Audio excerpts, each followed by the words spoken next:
Good morning. We are on the 22nd chapter of volume 1. Let's get going. This one is another long chapter. It's not quite as long as 21 was. 21 held a lot of really amazing information about love and how all this works. So, okay. The next morning, we left the village with only Emil and Jast accompanying us. Our objective being the village we had decided upon for our winter quarters. The winters in this part of the country are quite severe, and we felt that we wished to make certain of comfortable quarters before the cold spell set in. And this is in a great many of other matters. Our fears were not well grounded, for when we arrived, we found comfortable quarters already for us. Yeah, they should be getting used to traveling with the masters at this point. Or they're good friends. So our trail from the village led across the plateau, then up a long winding canyon to the divide where the second fortified village that guarded the plateau we had crossed was located. Canyon walls were from 200 to 500 feet perpendicular and joined the mountains, which rose to an elevation of 2,000 feet above the crest where the trail crossed the divide.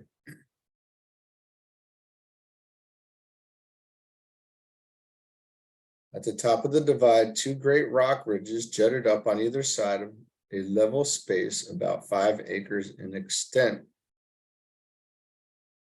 These two ridges were about 600 feet apart. A wall 40 feet high had been built across the open space, thus connecting the two ridges of rock and forming an effectual barrier.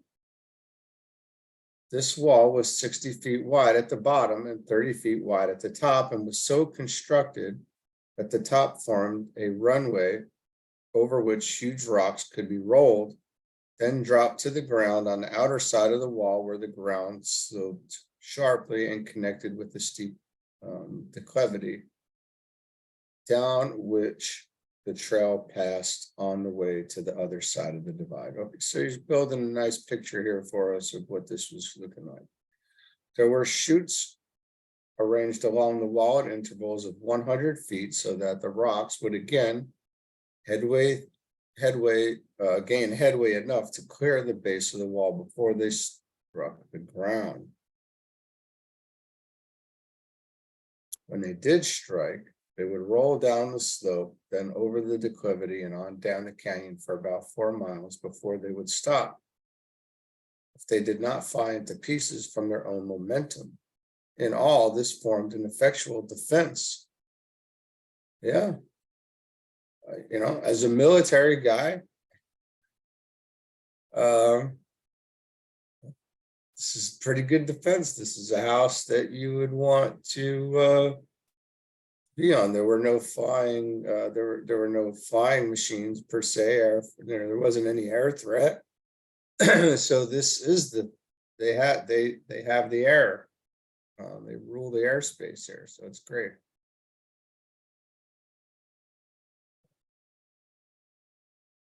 As the canyon was not over 50 feet wide at any place in the 4 miles, and it was steep enough to give great momentum to the rolling rocks. There were also 2 places on each side of the canyon where rocks could be loosened and would roll down. These places were connected by trails cut along the mountainside from each end of the wall. There were a number of rocks, each about 12 feet through, placed along the top of the wall, ready for an emergency.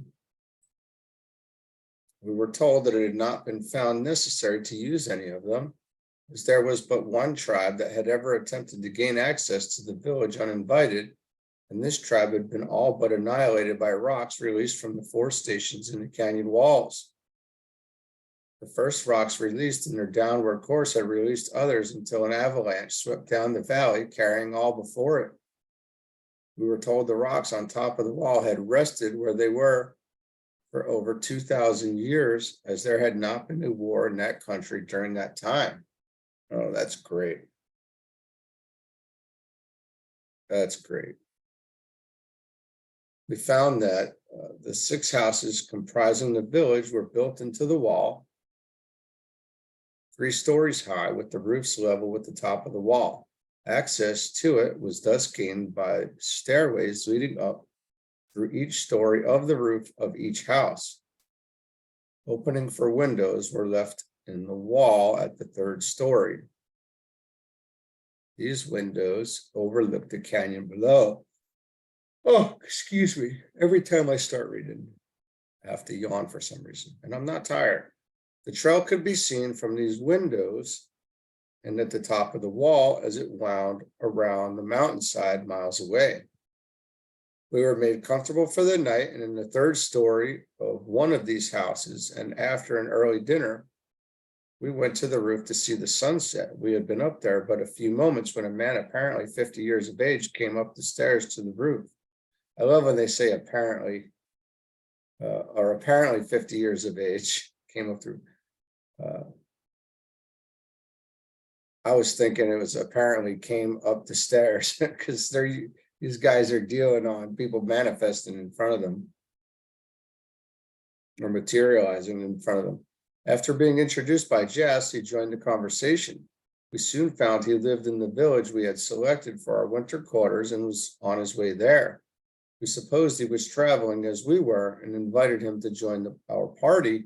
He thanked us and said he was able to make the distance much more quickly than we could, that he had stopped in the village to see a relative and would be home that evening. The conversation then turned to the temple the 3 of us had visited with Emil and Jast. This man spoke quietly and said, "I saw you sitting on the parapet of the temple that night." Then he went on and gave the dream or vision just as it came to me and as it has been set forth in this book. Oh, wow, this is getting interesting. This came as a surprise to me and my associates, as I had not mentioned the occurrence to them. This man was a perfect stranger to us, yet he recounted the dream as vividly as it had appeared to me. Well, you say dream, but this, when we had talked about it, we thought it was more along the lines of a, mystical experience or vision. Then he went on to say, "You were shown just what we are shown. That man comes forth in unity, just as long as he consciously realized this and used the power and dominion rightly. But the moment he in his mortal self conceived dual powers, he began to see dual. He misused the powers and brought forth duality. For man is a free will agent and brings forth that which he gazes upon.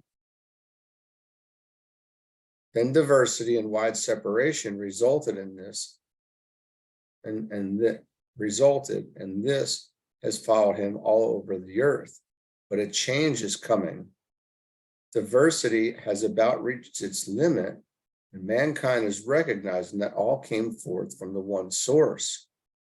Recognizing this, men are now coming closer and closer together. Man is beginning to realize that every other man is his brother instead of his enemy. When man does fully realize this, he will see that just as all came from the one source, all must return to that source or become as brothers in reality.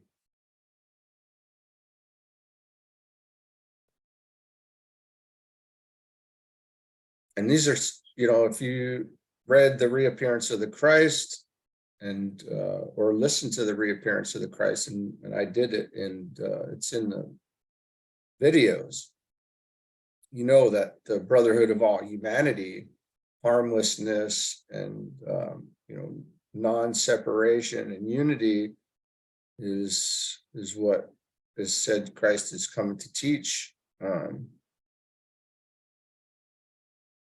the next time when he reappears. The teachings will be regarding the science of this, and but we'll include this teaching right here.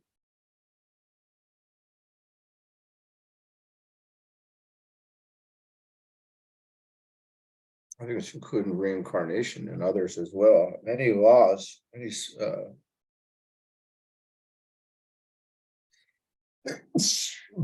excuse me.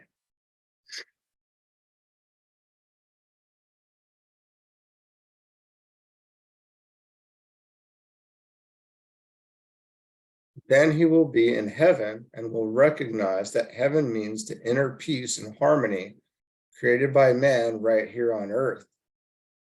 He will then see that he makes his heaven or hell just as he chooses. This heaven has been conceived rightly, but misplaced geographically. He will know that God dwells within him, and not only with him, but in everything about him, every rock, every tree, every plant, every flower, and every created thing, that God is in the very air he breathes, the water he drinks, the money he spends, that God is the substance of all things. When he breathes God as much as he does air. When he partakes in food, he partakes of God as much as he does of food. It is not our wish to form new cults or sects. We feel that the churches that are established today are sufficient, and they are the logical centers to reach out and help the people to the realization of God through the Christ in all. Those associated with the churches must realize that the church but typifies the one thing, the Christ consciousness in all mankind. If they realize this, where can the diversity lie but in the concept of man's mortal mind and not in the church? Wherein then is one church or society different from another? The diversity thought to exist today must be wholly in man's mortal mind.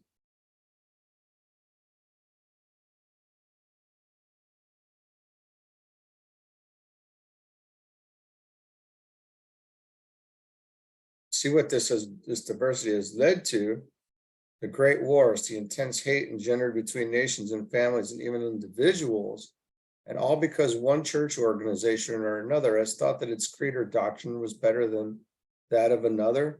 It's crazy. Yet all in reality are the same, for they all lead to the same place. It would not be possible for each to have a heaven of its own, or if it did, when a fellow man finished with his particular brand of church organization and was ready to receive his reward, he would be obliged to spend the remainder of his existence looking through the maze of heavens for the particular one he is destined for. The church organizations and those associated with them are coming closer each day, and the time will come when they will be united as one. When all are as one, there will be no need of organization. Now, we talk about this one world religion or as a bad thing. It's not at all a bad thing when all of the teachings and religions that have been can be unified into and brought into the one, as we've been doing, and as has been said many times. All the teachings are appropriate and have some level of truth for the particular place that they were given and time frame.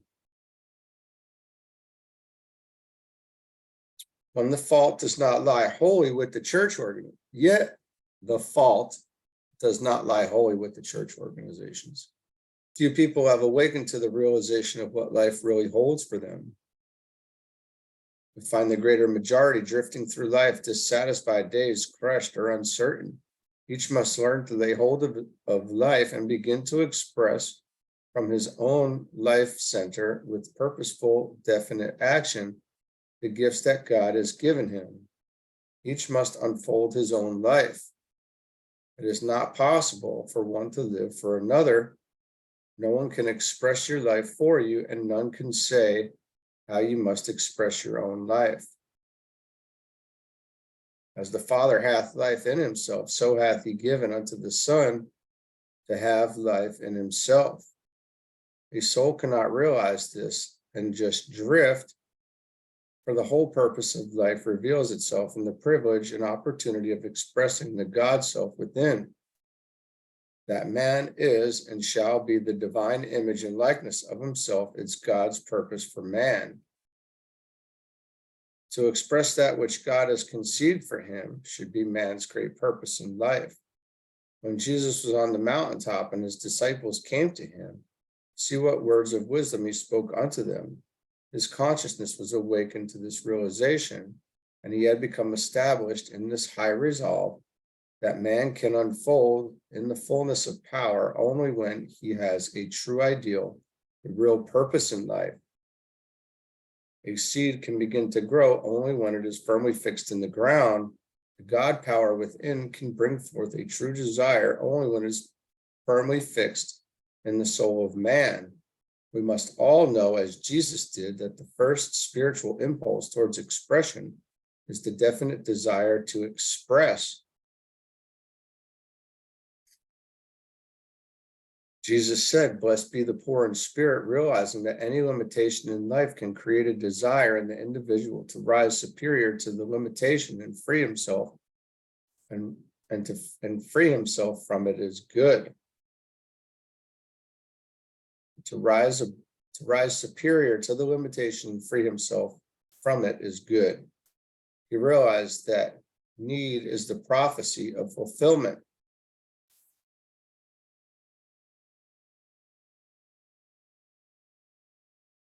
He looked upon every need as soil prepared for a seed.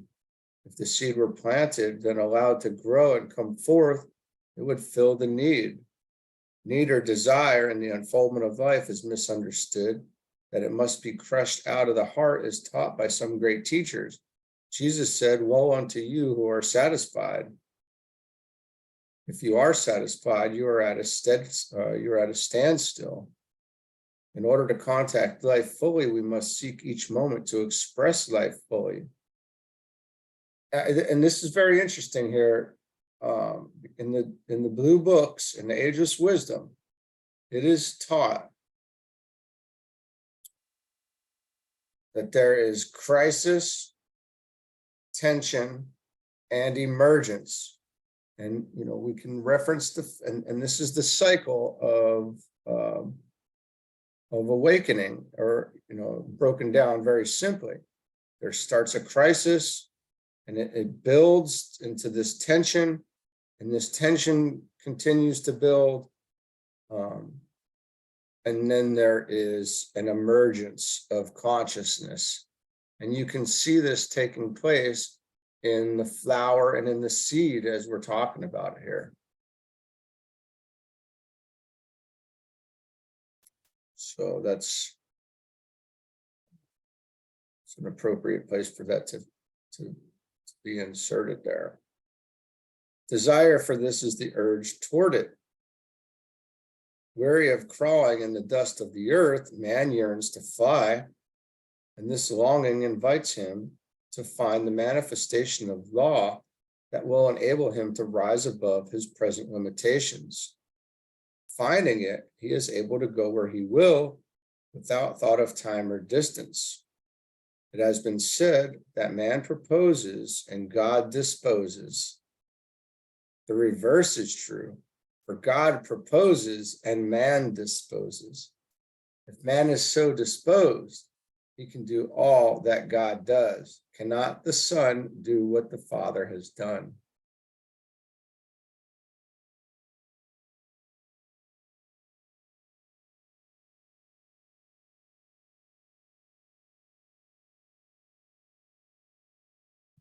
Big giant squirrel crawling around right here. Hey, what are you doing, man?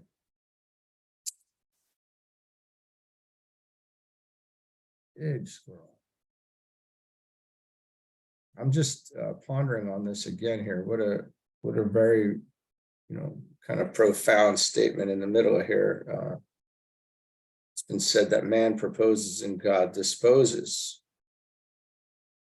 And this is like, I would see that as in, man is praying and God is answering prayers. But as we know, and we need to keep these things in mind as we go, right? If we look at the chart, it's coming down.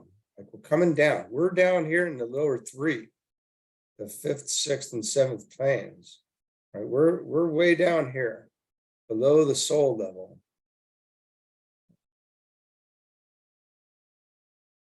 So these things are coming from the mind of God. We are the expression of this. We are the effect, not the cause. So, and this is something it's really some work to keep in mind and continue to keep grasping, that we're looking at the effect, we are not causing the effect. We are the effect.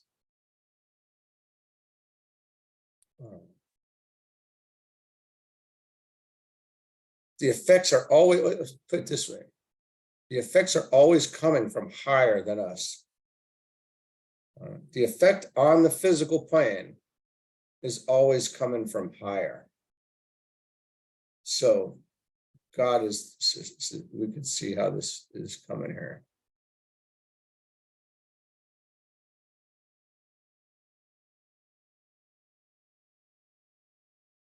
The reverse is true. God proposes and man disposes. So it comes down, not necessarily up.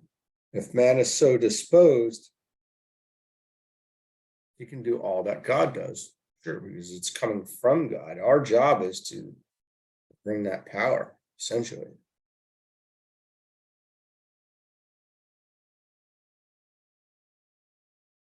Express it. Express the life and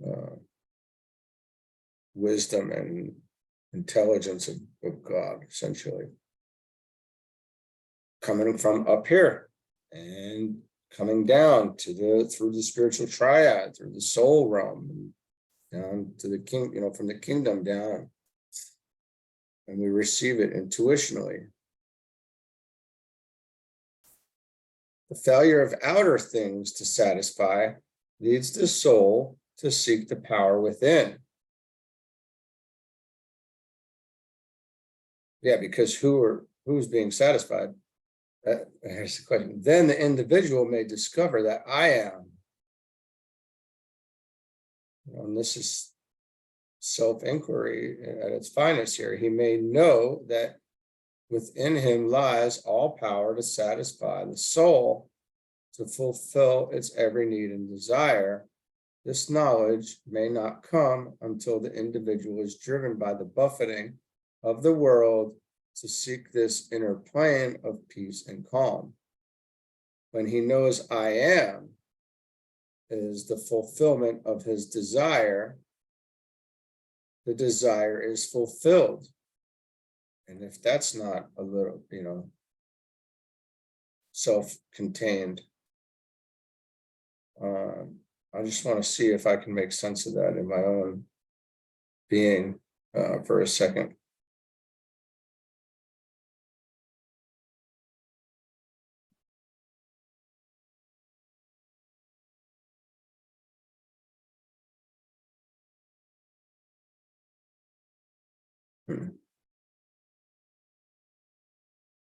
We're going to look outside the God self for the fulfillment of his desire is folly.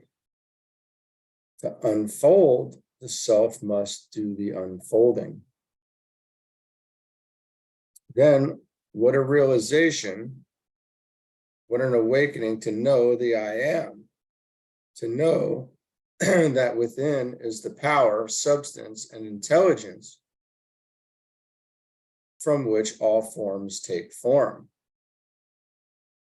And to know that the moment a definite and true idea of desire can be intelligently formed, the power, intelligence, and substance of spirit must flow to it and bring it forth. Now we're looking at what, our Father in heaven, right? Power, love, wisdom, intelligent activity flowing downward.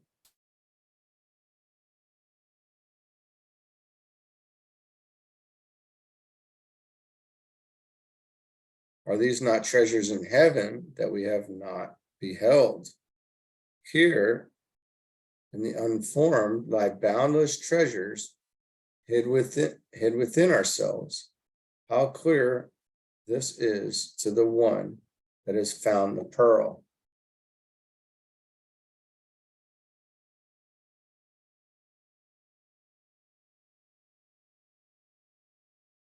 Then think, seek ye first the kingdom of God and his righteousness, right useness, and all these things shall be added to you, are added unto you.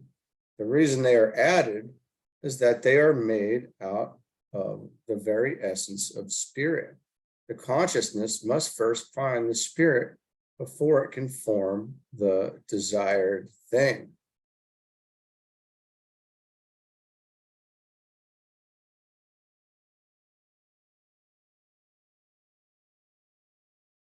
The awakened one perceives the creative principle within. Then he sees in his realization, then he sees, and his realization is his life opportunity. Okay. He has a vision or becomes aware of his possibilities or the possibilities that lie before him with the knowledge that the creative power lies within. He recalls his heart's desire. This becomes an ideal or mold that draws forth power and substance to fill the mold. I see is the soul's conception.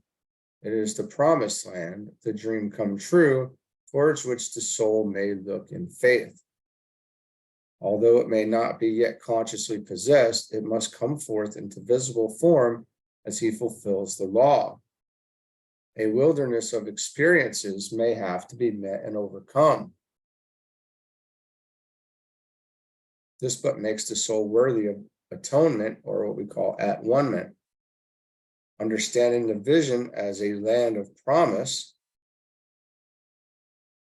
an ideal that is to be realized or to become real, the soul now sees only the good, the object of its desire. Here there must be no doubt, no wavering, no hesitation, for this would be fatal. One must be true to the vision and press on. This vision is typical and as necessary as the plans and specifications of a building.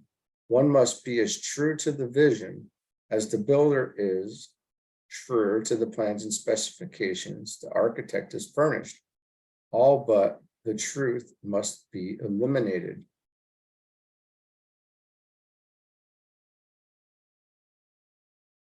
This is very powerful information here. I should say that. This is worthy of contemplation and multiple reads, and this is really deep stuff that we're finding hidden in here. So all great souls are true to their vision. Everything brought forth was first a vision, a seed idea planted in the soul. And where's the soul? If we look over here, I don't want to forget about this chart. This is hugely important of putting many things together for us. Here's the soul here, sitting here, the ego, causal body, on the mental plane, on the third subplane of the mental plane, until it's potentially pulled up a bit.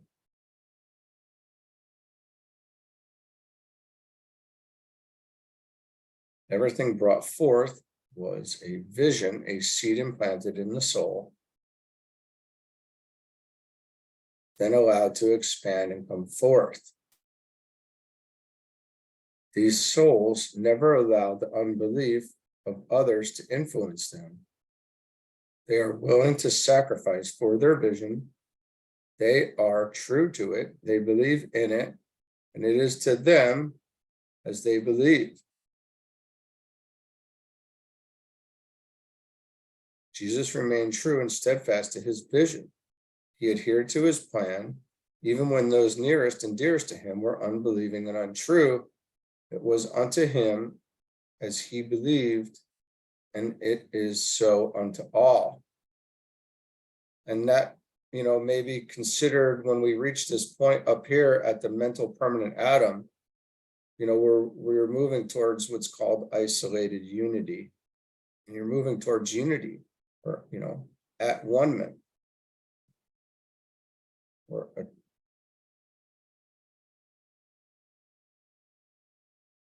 all great souls are true, or I'm sorry, I read this.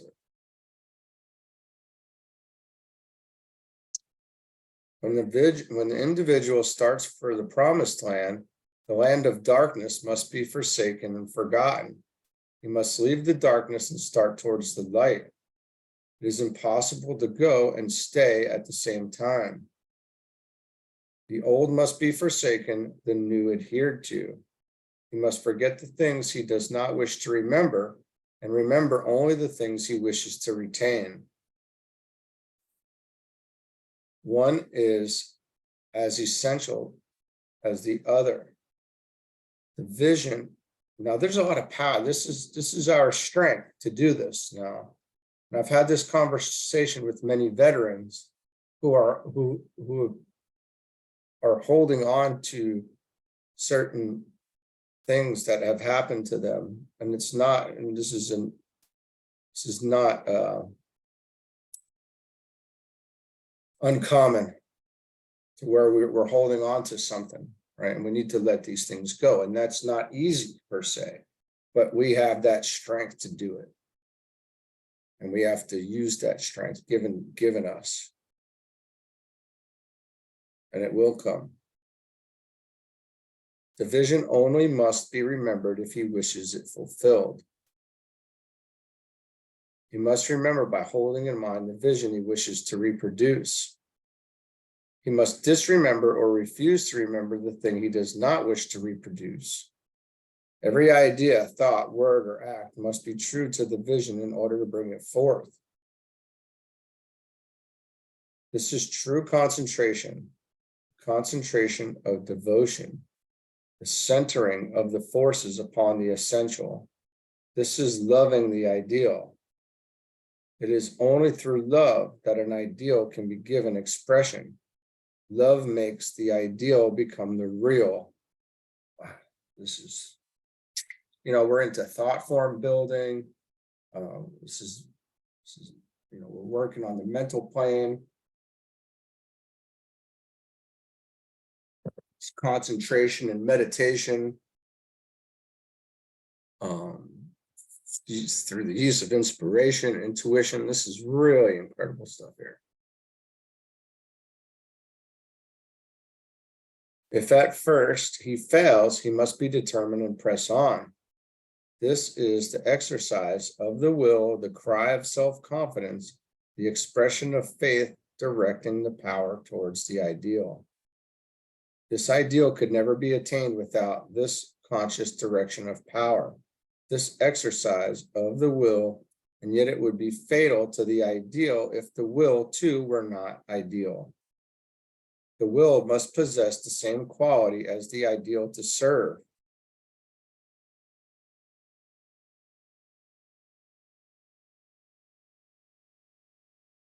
If the will does not possess the desire to serve, the power the will wishes to direct cannot be released from the soul. The will to be served turns the life current against self. The will to serve keeps the life current flowing through self and keeps the self in radiation.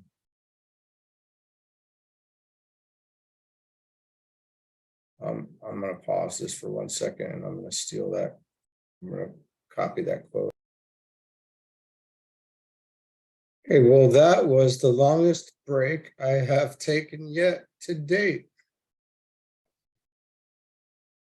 So let's get back at this. The will, I'm going to read this again for my own benefit here, but the will to be served turns the life current against self. The will to serve keeps the life current flowing through self and keeps the self in radiation. Big words, big concept, and minimal words there. And this radiation is able to keep tension as well, and keep the tension built, which would lead to the emergence at some point that we're talking about. So, and as you know, from our regular life, there would come some sort of crisis that would lead to recognition of this service, of the need to serve. So we can see how these things do play out. To serve gives purpose to vision. It releases love in life. How can love be expressed unless it flows through the one expressing life? If it flows through the consciousness, the whole organism responds. It thrills every cell with the love it expresses. Then the body becomes harmonized. The soul becomes radiant. The mind becomes enlightened. The thought becomes keen, brilliant, alive, and definite. The word becomes positive, true, constructive. The flesh is renewed, purified, and quickened. Affairs are adjusted, and all things assume their true position. The I am is expressed through the me, and the me is no longer allowed to suppress the I am.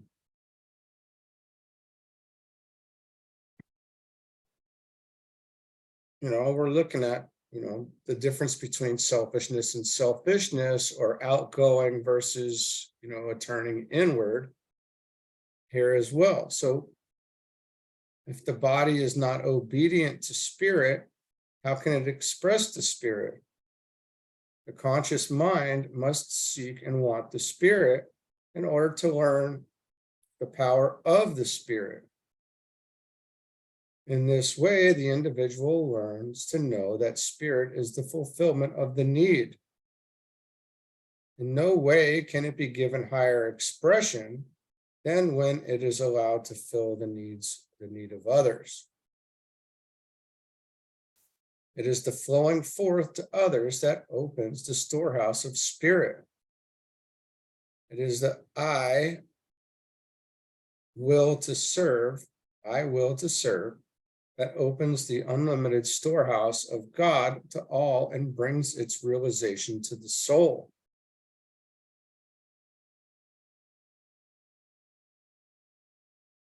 The soul has returned to the Father's house as soon as it has willed to serve. The prodigal who is serving becomes the feasted son. The hireling feeding on the husks becomes the prince of a royal household, the household of his own possibilities. He knows the love of God and understands and appropriates his Father's gift. None but a son can receive this gift. No servant, no hireling can enter into the joy of the son's inheritance. The servant is always seeking to attain. The son has already inherited all that the Father has. When we know that we belong to the Father's household and that we are heir to all that the Father has, then we can begin to live as the Father wishes us to live. Behold, now are we sons of God. The son consciousness causes the fulfillment. The servant consciousness causes the lack. We will find every desire of the heart fulfilled by the Father as soon as we act the part of the Son in thought, word, and deed. We will find that the sons of God are free.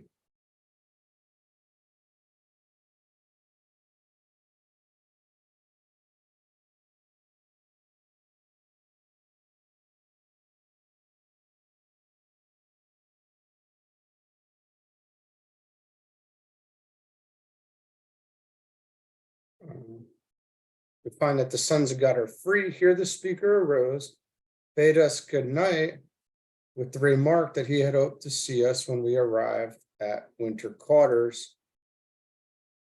departed. Man, that was an intense chapter. To say, this is real good teachings here. This is very deep stuff that we just went through today. I'm so glad that we got into this. Chapter 21 and 22 have been incredible. And we're going to stop it there for today. And we'll finish out this volume tomorrow. And that'll be great. Okay. Have a good one. Sit on that for the day. I certainly will. Thanks.